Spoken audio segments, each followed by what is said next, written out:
Hey there, fellow investors. Welcome to this quick guide on how to buy iShares ETFs in Canada. If you're new to the world of exchange-traded funds or just want to expand your portfolio, you're in the right place. iShares ETFs, offered by BlackRock, are popular because they're low-cost, diversified, and track various market indices like the S&P 500 or Canadian stocks. But before we dive in, remember that investing involves risks, so always do your research and consider consulting a financial advisor. First things first, you need a brokerage account. In Canada, options like TD Direct Investing, RBC Direct Investing, or platforms like Wealthsimple and Questrade make it easy to get started.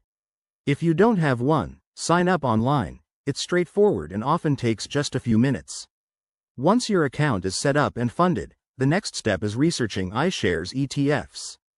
Head to the BlackRock Canada website or your brokerage's platform to find options like the iShares S&P TSX 60 Index Fund, SHU.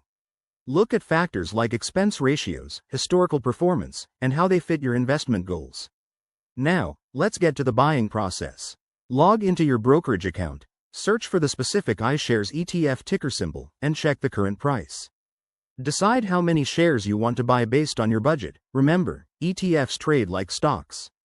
Place your order as a market order for immediate purchase or a limit order to set your price. After confirming, your shares should appear in your account almost instantly during market hours. One key tip: take advantage of tax benefits in Canada, like those in a TFSA or RRSP, to make your investments more efficient.